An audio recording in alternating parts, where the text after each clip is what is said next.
날마다 나를 살리는 큐티 이성훈 목사입니다. 오늘 큐티 본문은 사도행전 15장 12절에서 21절까지입니다. 오늘도 주님의 말씀으로 인도하시는 하나님 아버지 감사합니다. 모든 사람을 위한 구원의 길이 열렸음을 알기를 원합니다. 말씀해 주시옵소서. 듣겠습니다. 모든 사람을 위한 구원의 길은 첫째로 하나님의 시선은 민족의 경계를 넘어섭니다. 12절입니다.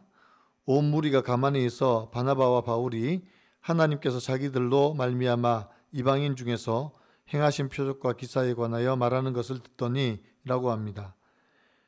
예루살렘 공회에 모인 모든 사람들이 바나바와 바울의 증거를 듣습니다. 그러면 그 증거의 내용이 무엇입니까?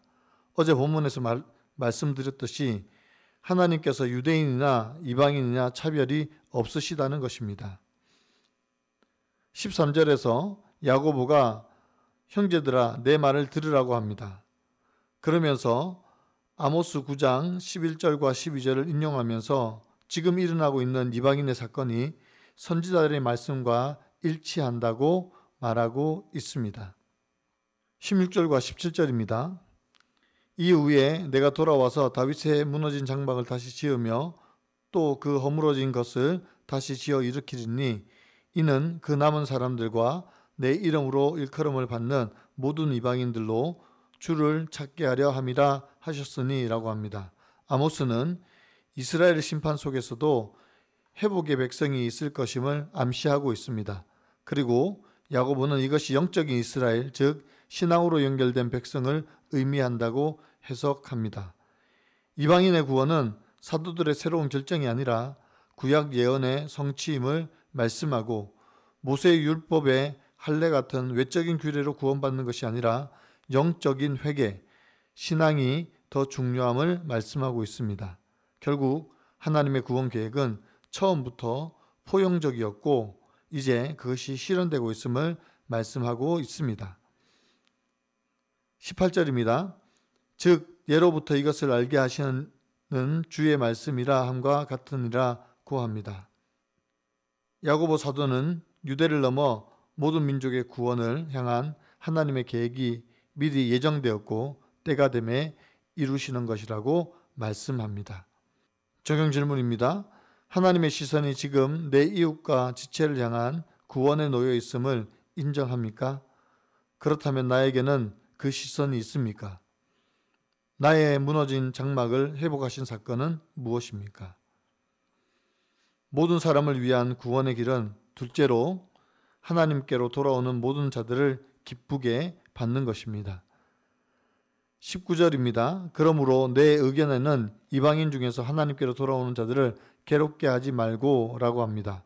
사도 야고보는 먼저 자기 의견을 이렇게 말합니다. 하나님께로 돌아오는 자들을 괴롭게 하지 말자. 이 말은 이제 이방인들이 회심하고 돌아오면 할례와 같은 율법의 짐을 지우지 말고 그들을 하나님의 은혜로 받자는 것입니다. 많은 사람들이 과거의 모습으로 인하여 평가를 받을 때가 있습니다. 예수 믿기 전에 행했던 수많은 일들로 인하여서 우리는 편견과 오해를 가질 수 있습니다. 그러나 이것이 그들을 바라보는 우리의 시선이 되어서는 안 됩니다.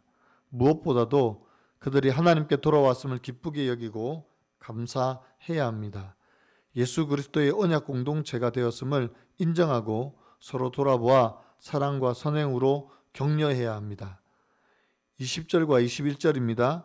다만 우상에 더러운 것과 음행과 목매어 죽인 것과 피를 멀리하라고 편지하는 것이 옳으니 이는 예로부터 각 성에서 모세를 전하는 자가 있어 안식일마다 해당해서 그 글을 읽음이라 하더라 라고 합니다.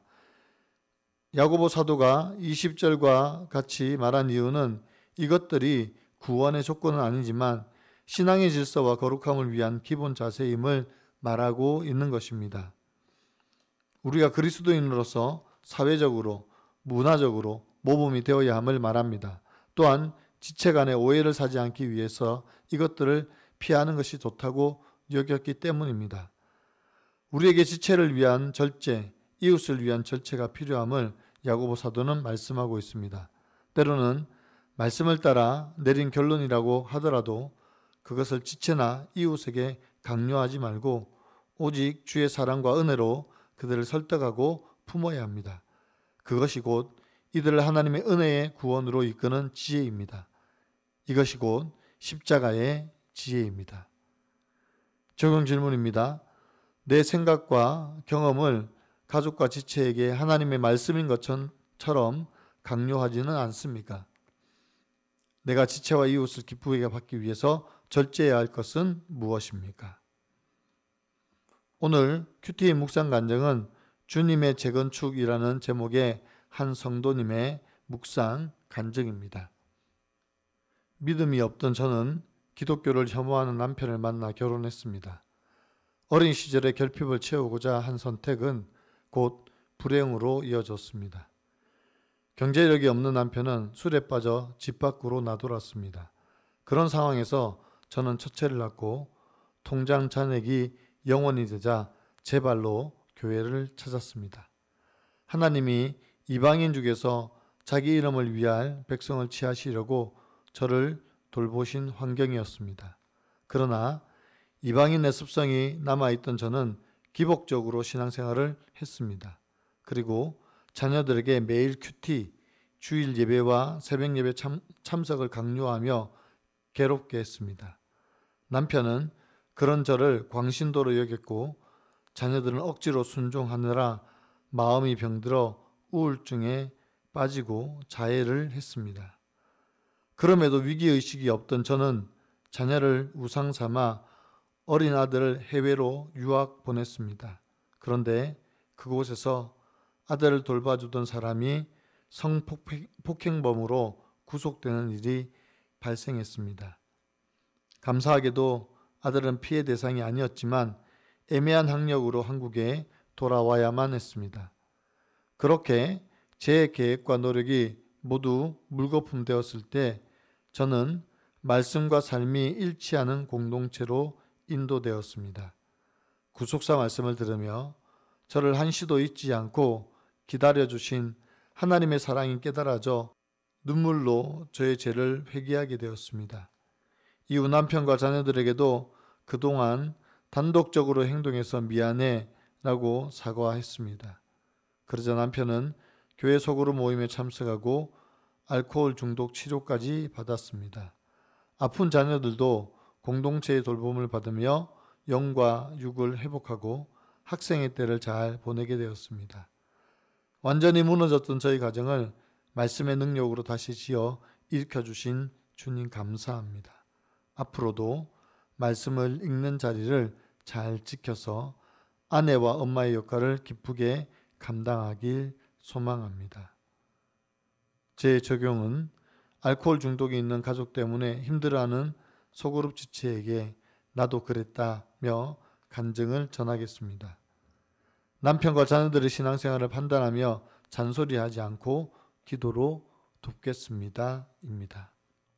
오늘 바나바와 바울이 증거한 이방인 중의 기사와 표적은 하나님이 민족의 경계를 초월하여 모든 사람을 받으신다는 증거입니다. 또 야고보 사도가 아모스 선지자의 말씀을 인용한 것은 이방인을 향한 하나님의 구원의 계획이 어떠했는지를 우리에게 보여줍니다. 사도 야고보의 의견은 구원을 넘어 신앙인이 자기의 삶에 대한 책임을 지체와 이웃에게 어떻게 나눌 것인가에 대해서도 말씀해 주십니다. 사랑하는 성도 여러분, 나의 잘못된 편견과 이해로 지체와 이웃을 정죄하고 그들을 기쁘게 받지 못하고 있지는 않습니까? 이제 우리 안에 있는 모든 잘못된 생각과 판단을 내려놓고 복음 때문에 내 이웃과 지체를 기쁘게 받는 저희가 되기를 원합니다. 세상의 시선이 아니라 하나님의 시선으로 지체와 이웃을 바라보고 그리스도의 사랑으로 품는 저와 여러분의 삶이 되기를 간절히 축원합니다. 기도드립니다. 사랑하는 주님, 혹시 우리가 이웃을 대할 때 잘못된 시선과 편견으로 대하고 있지는 않습니까? 그들에게도 하나님의 은혜가 필요함을 알게 하시고 우리에게 주신 그 크신 은혜와 사랑으로 그들에게 다가가게 도와주시옵소서. 때로는 이해되지 않는 상황 앞에서 우리가 겸손히 하나님의 음성을 듣기를 원합니다. 그래서 주의 말씀으로 그것을 해석하고 하나님의 뜻을 찾는 저희들이 되게 하여 주시옵소서. 무엇보다 지체와 이웃들에게 본이 되는 삶을 살게 도와 주시옵소서. 사회적으로, 문화적으로 피해야 할 것을 잘 분별하게 하시고 믿음의 덕을 끼쳐 그리스도인의 영향력을 나타내는 저희가 되게 하여 주옵소서. 십자가의 지혜와 사랑으로 이웃에게 복음을 전하기를 원합니다. 감사합니다. 예수 그리스도의 이름으로 감사하며 기도하옵나이다. 아멘.